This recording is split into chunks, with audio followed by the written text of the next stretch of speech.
할렐루야. 오늘 저희들 금요 예배는 요한계시록 9번째 강의 시간, 요한계시록 3장 14절에서 22절의 말씀을 가지고 라오디게아 교회에게 하신 말씀 오늘 함께 나누도록 하겠습니다. 이제 7교회가 이제 이걸로 끝입니다. 실질적으로 이 요한계시록의 7교회에게 보낸 이 편지는 굉장히 중요한 부분입니다.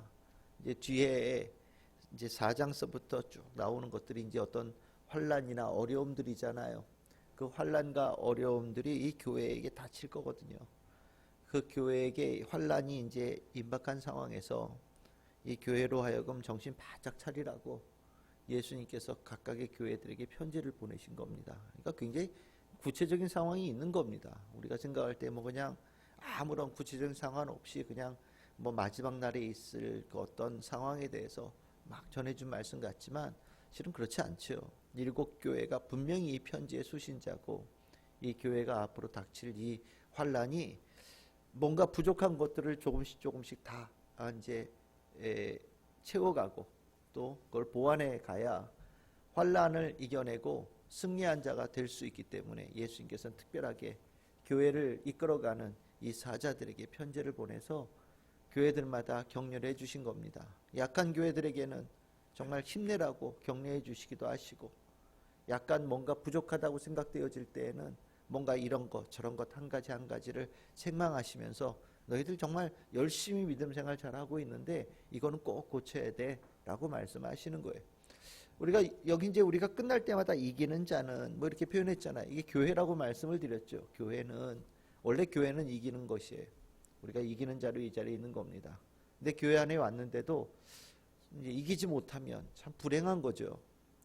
우리가 이기는 자로 교회에 주님께서 불러주셨는데 우리는 개별적으로 이 싸움을 살아가면서 교회에게 주신 승리의 은총을 내가 누리지 못한다.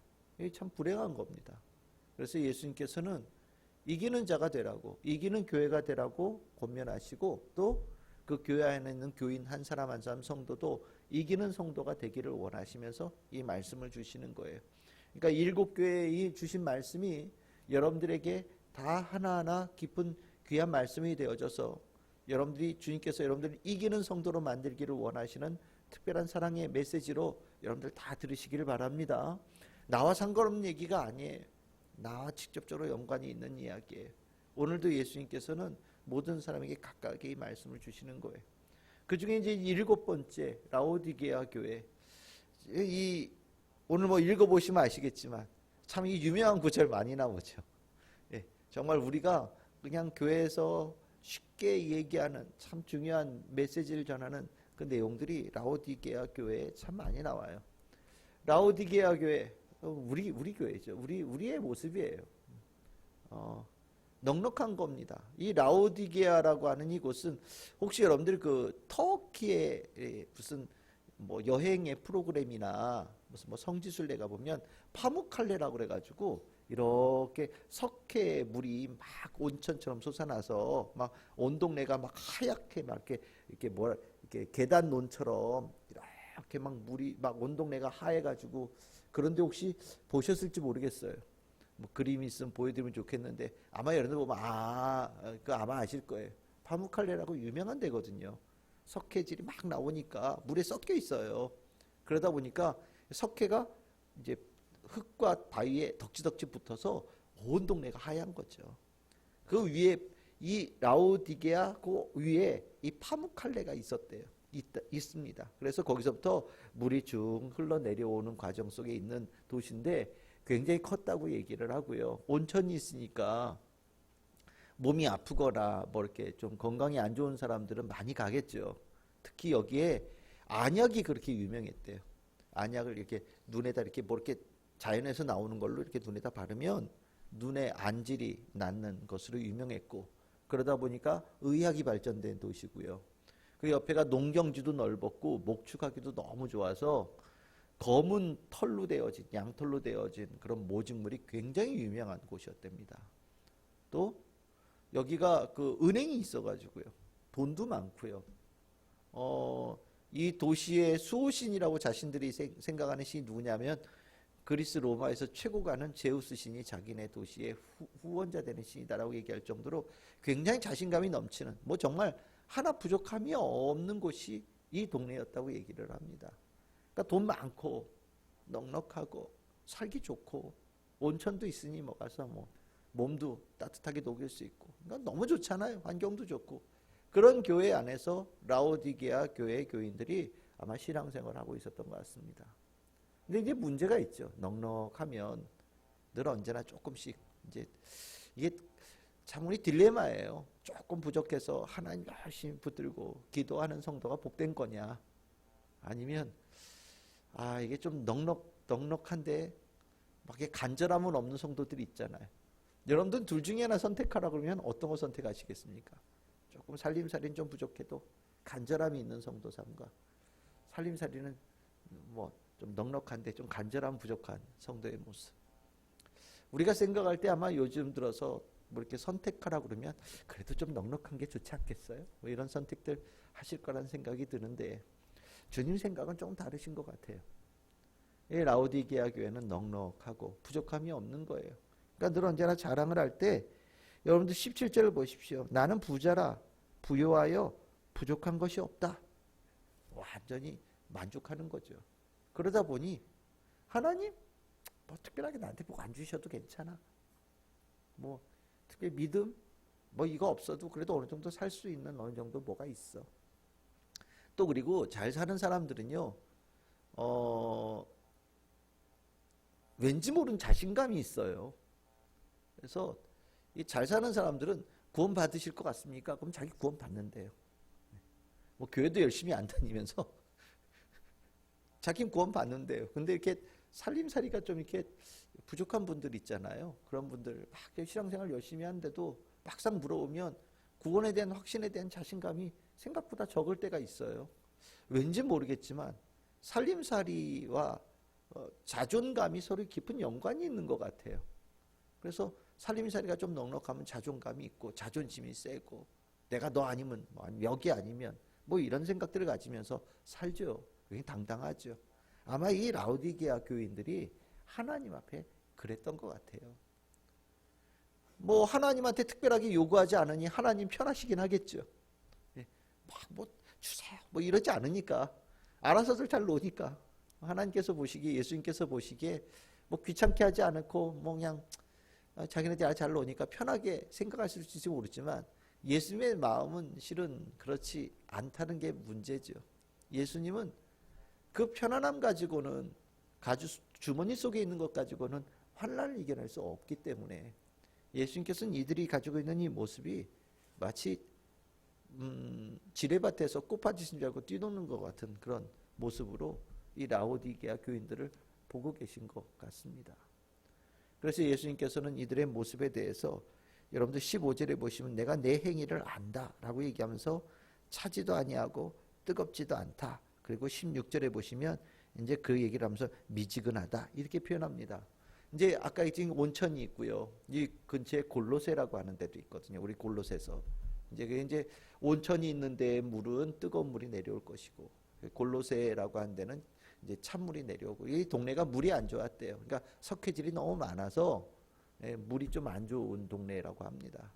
그러다 보니까 이게 차지도 않고 뭐 뜨겁지도 않고 뭐 이런 얘기가 우리가 생각할 때 둘 중에 하나 뭘 해야 된다라고 생각을 많이들 하던데, 여기 이제 저는 이 동네를 가보지 않았으니까 제가 이 동네에 물을 어떻게 먹는지는 제가 경험을 못해서 정확하게 말씀을 못 드리겠지만, 여기에 나온 얘기는 뜨겁든지 차갑든지 둘 중에 해라 이런 쪽으로 얘기하신 건 아닌 것 같아요.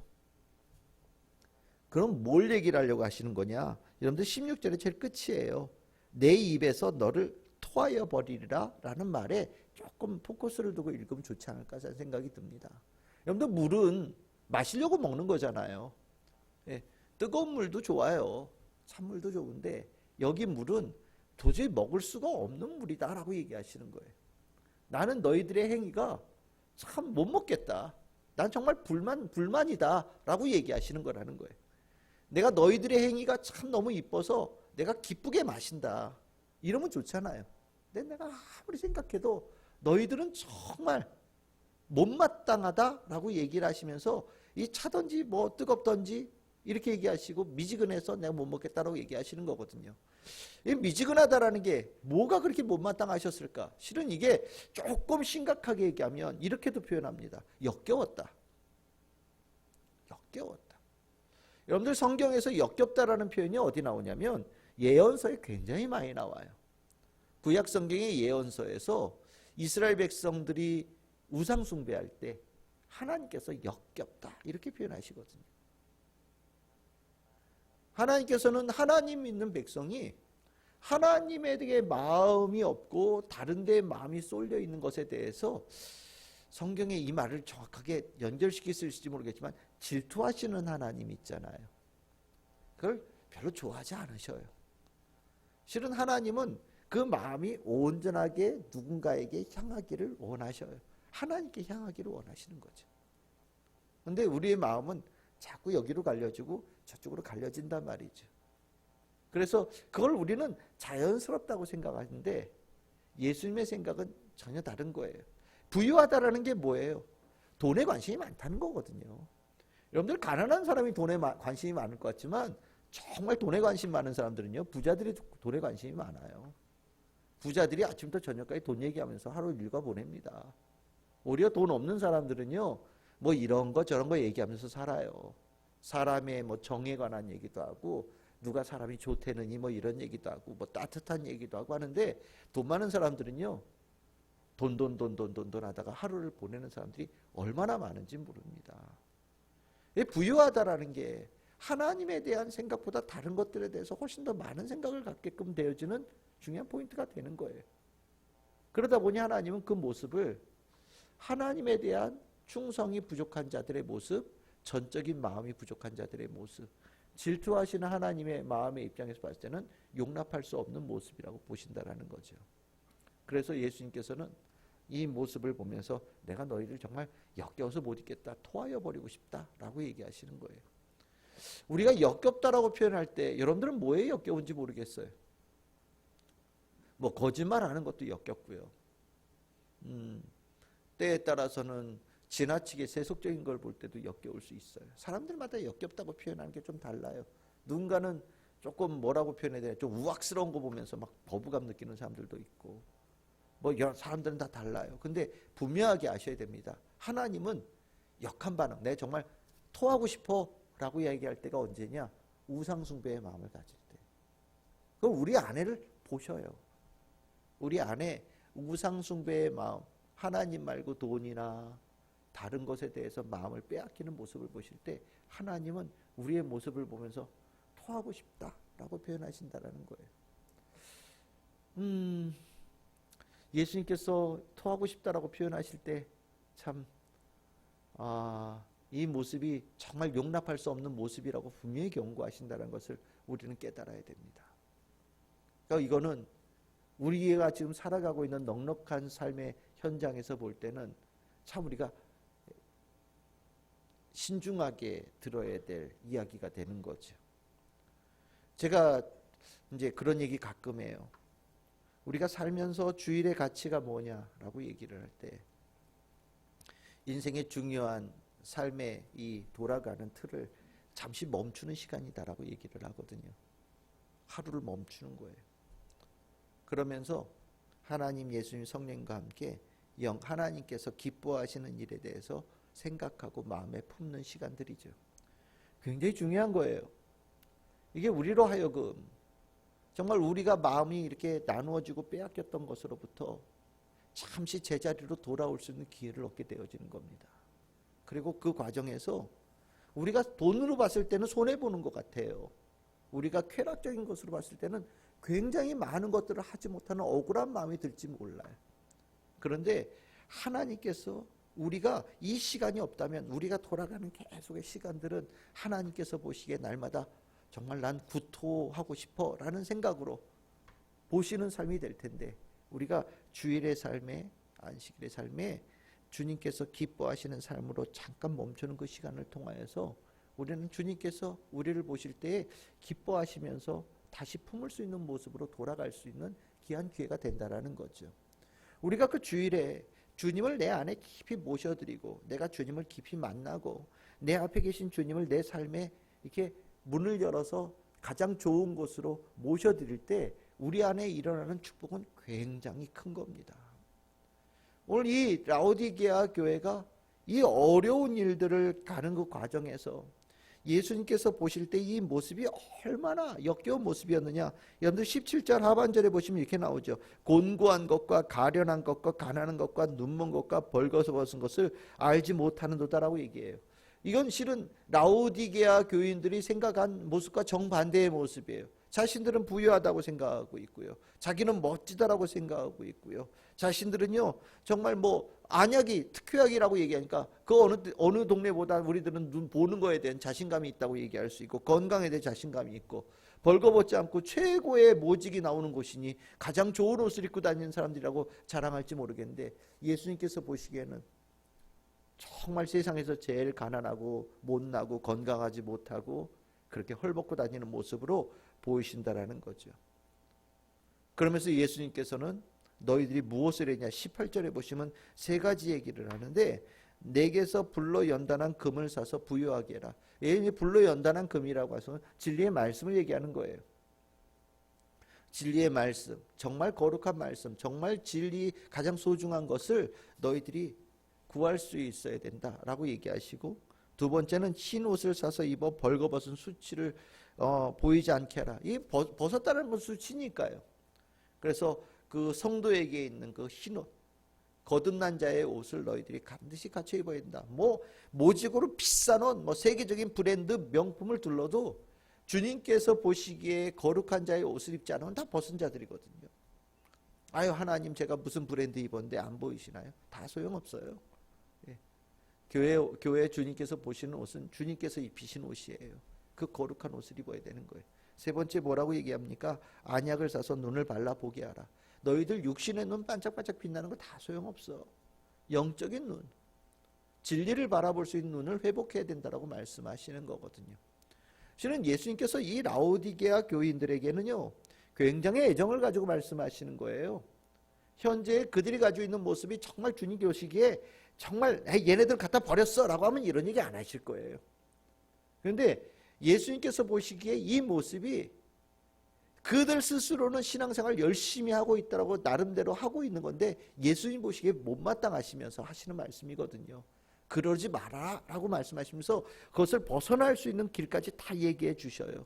그러면서 여러분들 19절에 뭐라고 얘기합니까? 물은 내가 사랑하는 자를 책망하여 징계한다 이렇게 얘기하십니다. 내가 너희들에게 지금 하는 얘기는 내가 너희를 사랑하기 때문에 내가 기대하는 바에 너희들에게 이끌기 위해서 훈련하고 있는 것이다. 내가 너희들에게 특별하게 가르침을 주는 것이다 라고 권면하고 계셔요. 우리가 여유 있고 넉넉하게 신앙생활하면서 좀 뜨겁지 않게 신앙생활 할 수 있어요. 네, 이해해요. 조금 뜨겁지 않게 신앙생활 할 수 있어요. 그런데 하나님의 기대치는요 여러분들이 가지고 있는 삶의 현재의 모습보다 조금 더 나아지기를 원하시거든요. 나 한 사람이 구원받는 것을 넘어서서 우리가 환난을 이겨냈을 뿐만 아니라 어려움 속에 있는 자들을 구원의 길로 이끌어갈 수 있는 리더가 되어져야 되기 때문에 주님께서는 각 성도 한 사람 한 사람을 강하게 훈련시키면서 또 온전한 모습으로 나아가기를 원하고 계셔요. 이게 라오디게아 교회예요. 그러니까 아까 다시 보면 내 입에서 너를 토하여 버리겠다라는 이 말이 구역질 난다라고 아주 강한 표현으로 표현되어질 수 있지만 이렇게 보면은 약간 완화시키면 어떻게 표현되어질 수 있을까요? 못마땅하다라는 정도로 표현할 수도 있는 거예요. 나 너희들 참 못마땅해. 마음에 들질 않아. 내 성에는 차지 않는다. 내가 너희들에게 기대한 바는 그 정도가 아니야 라고 얘기하시면서 내가 기대한 바는 이 정도까지는 올라가기를 원한다 라고 얘기하시고 그 가는 길까지 다 알려주고 계시는 거예요. 여러분 우리는 이렇게 생각합시다. 각각의 성도들이 다 지금 현재 있는 그 모습들이 다 달라요. 누군가는 조금 더 신앙의 연조가 깊어서 주님을 신뢰함이 더 높은 성도들도 있고 또 이제 막 신앙생활에서 이제 막 주님을 알아가는 과정 속에 있는 성도들도 있어요. 다 성도들은 각기 신앙의 형태와 그리고 완성도가 다릅니다. 하지만 중요한 것은 하나님께서 각각의 성도들에게 기대하는 바가 있어서 매년마다 우리들을 한 걸음 한 걸음 한 걸음 한 걸음 더 한 계단 한 계단 올라가는 성장의 목표를 가지고 계신다라는 거죠. 우리가 주님께서 가지고 계신 그 마음을 알지 못하고 소홀히 여길 때 우리는 주님께서 우리를 보시면서 얼마나 한탄하시고 얼마나 아쉬워할 것인가를 우리가 분명히 마음속에 알아야 돼요. 난 정말 아쉽다.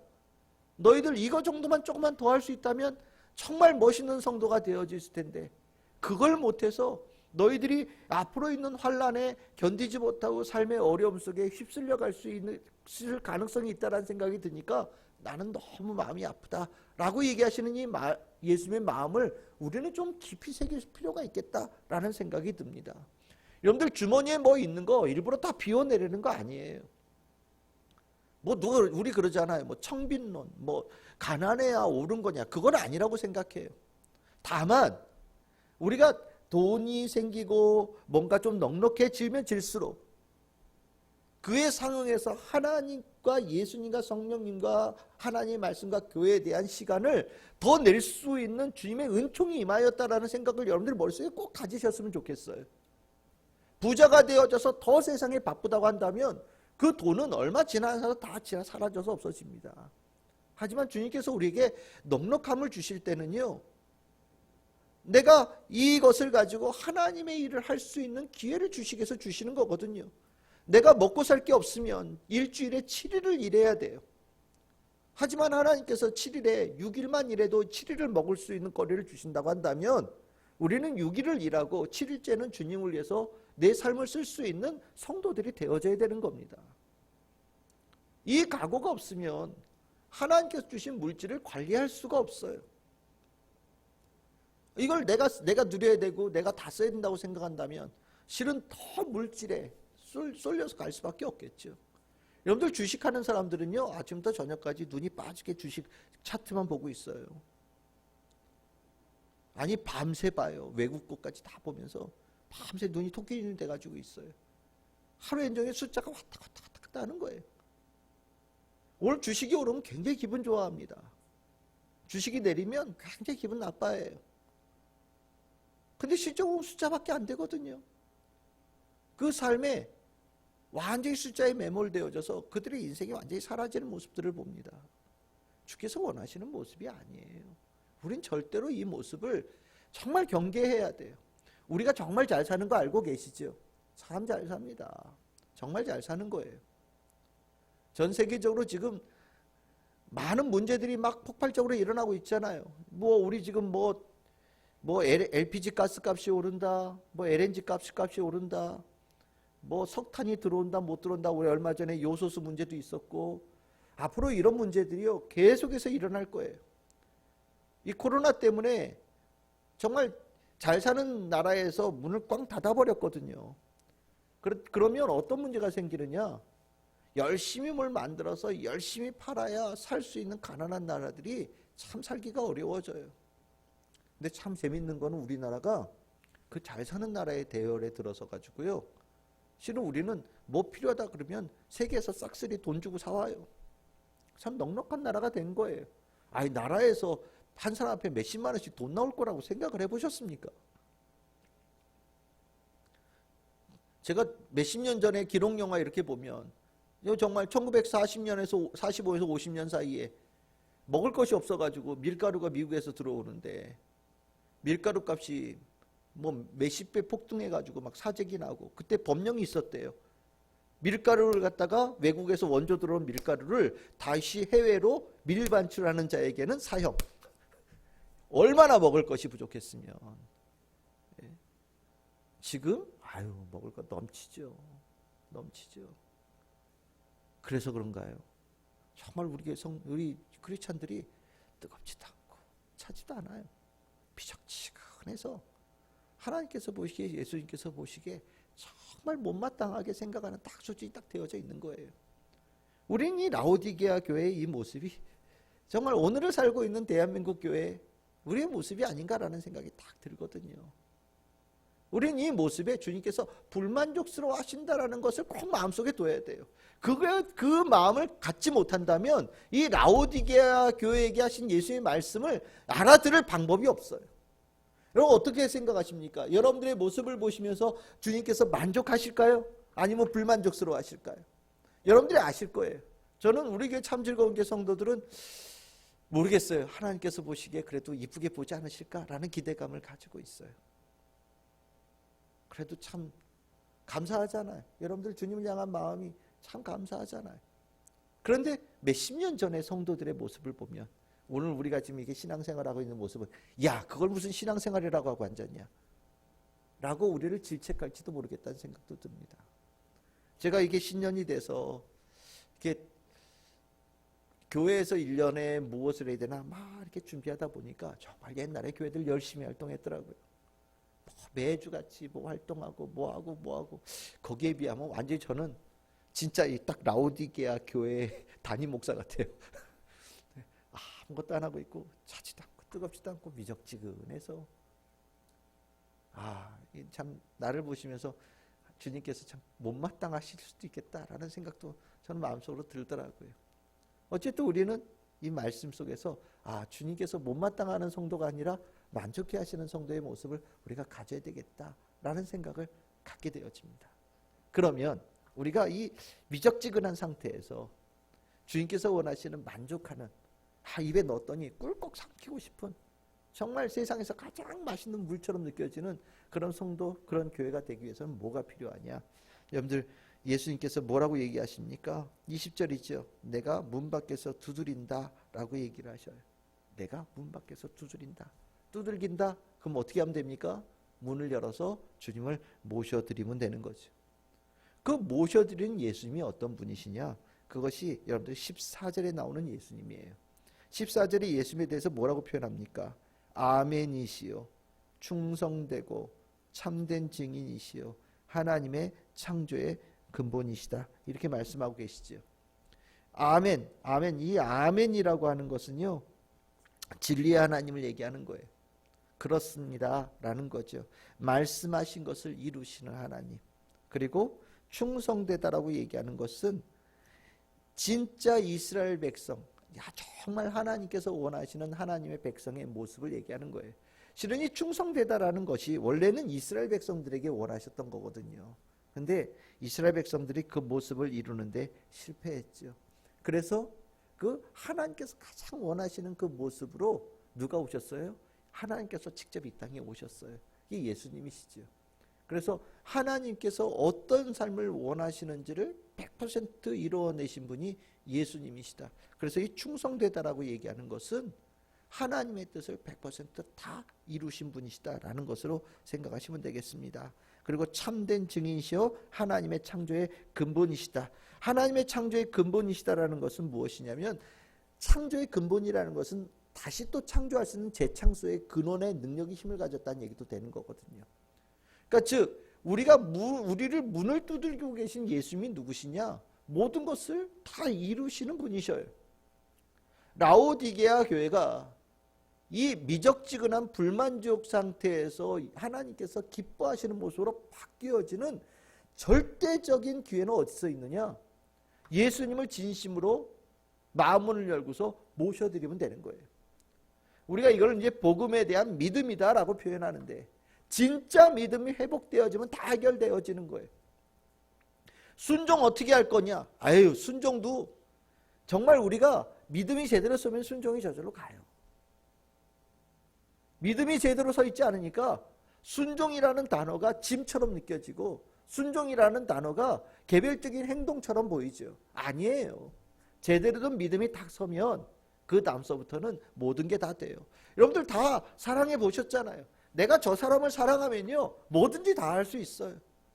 우리 별도 따다주고 꽃도 따다주고 뭐든지 다 할 수 있죠. 내가 널 사랑하는 거를 몇 가지로 10가지로 증명한다.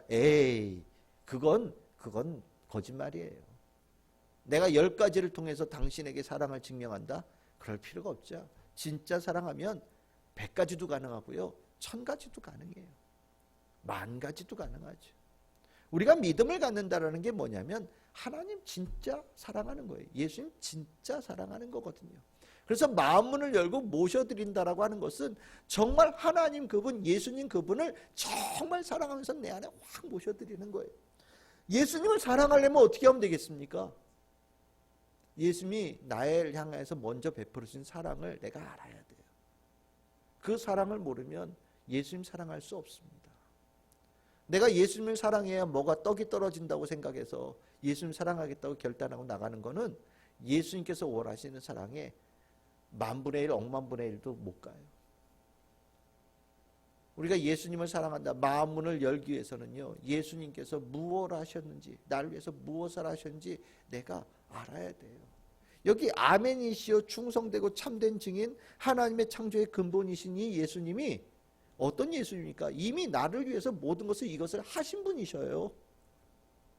그 분을 내가 내 삶에 모셔드리는 거예요. 내가 정말 예수님 사랑하는 자가 되어져서 정말 날 위해서 하셨군요. 우리가 정말 중생의 경험할 때 예수님께서 나를 이렇게 사랑하셨군요.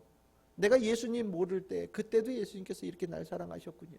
무한한 은혜를 나에게 베풀어 주셔서 이 죄로부터 벗어나는 은총을 베풀어 주셨군요. 이 누구도 용서하지 않는 이 부끄러운 죄인을 주님께서 모든 것을 다 내놓으시고 내 죄를 사하여 주신 사랑을 베풀어 주셨군요.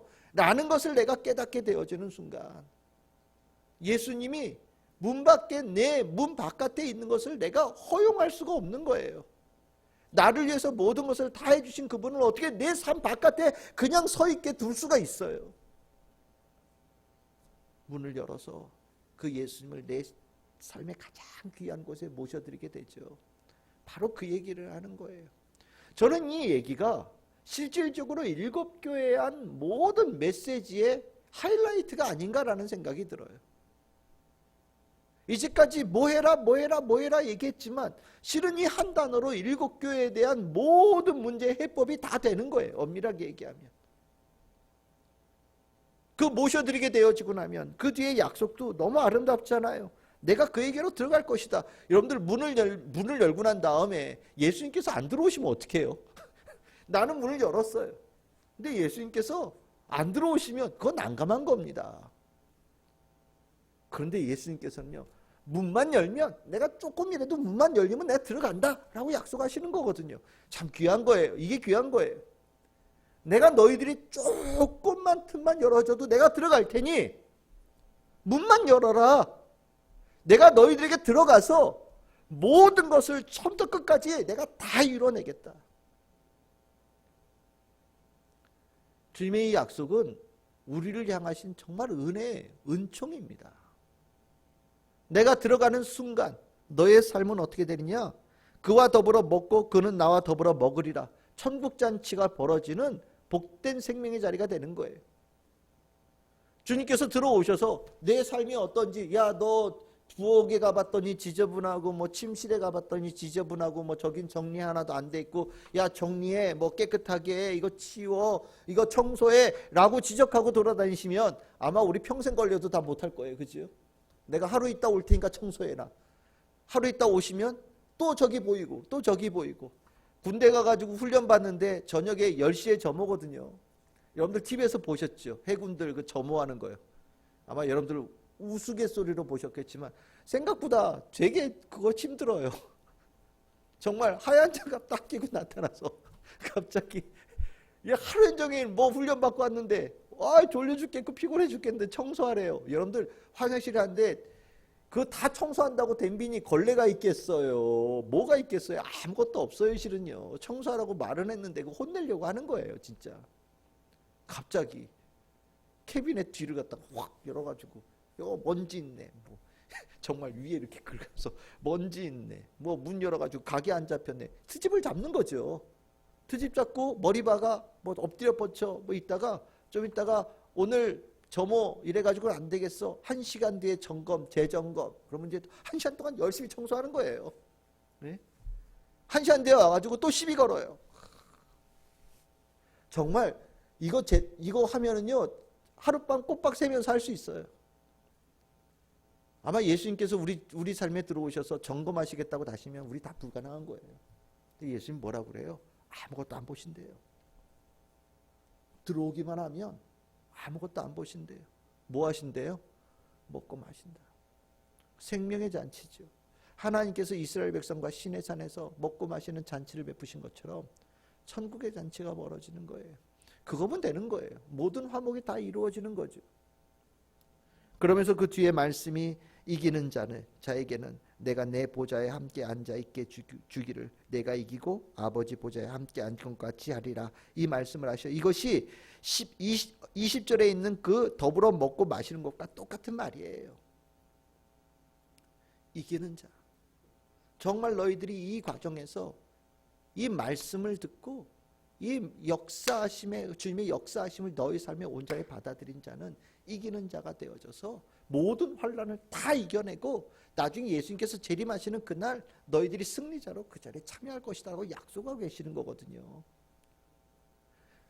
실은 여기서 우리는 아무것도 안 해도 돼요. 우리가 할 일은 뭐예요? 마음을 여는 거예요.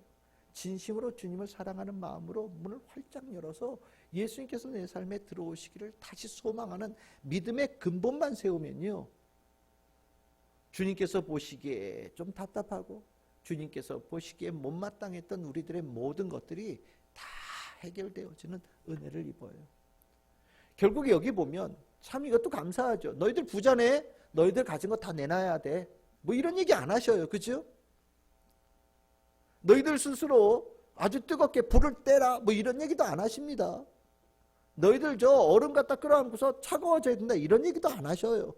미지근하다라고 불평을 하셨지만 우리 보고 그 문제를 뭐 뜨겁게 하든지 차갑게 하든지 뭐 있는 돈 다 내놓으는 뭐 이런 얘기 안 하셔요. 원하시는 것은 딱 하나, 문을 열어라. 문을 열어라.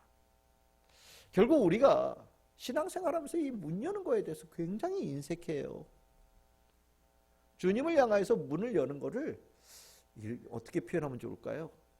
시간제로 열 때도 있는 것 같고, 때에 따라서는 또 문을 안 여는 날도 며칠씩 있고요. 내가 필요할 때는 잠깐 들어와서 들어왔다 나가시라고 초청하는 경우들도 있고, 이게 문제인 거죠. 그렇죠? 주님에 대해서는 자동문이 되어져야 돼요. 주님을 향하여서는요, 열린 문이 되어져야 돼요.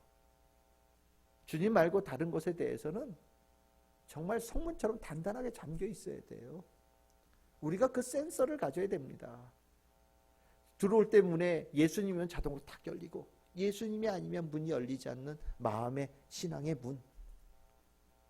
그거는 오직 말씀의 분별함을 통해서 일어나는 거고요, 예수님을 진심으로 사랑하는 것을 통해서 일어나는 거예요. 이제 7교회에 대한 이야기가 다 끝났습니다. 예수님께서는 이 7교회, 요한을 통하여 주신 이 말씀이 구체적인 상황 속에서 일어난 이야기예요. 또 이것은 오늘 현재를 살아가고 있는 현대교회에게 주신 말씀이라고 모든 목사님들이 다 해석을 합니다. 그리고 오늘 살아가고 있는 성도들에 대한 예수님의 사랑의 편지예요. 여러분들이 7편지 중에 어떤 편지 받으신 것 같습니까? 에베소 교회에서부터 시작해서 라오디게아 교회까지 각각의 받은 편지들이 있을 거예요.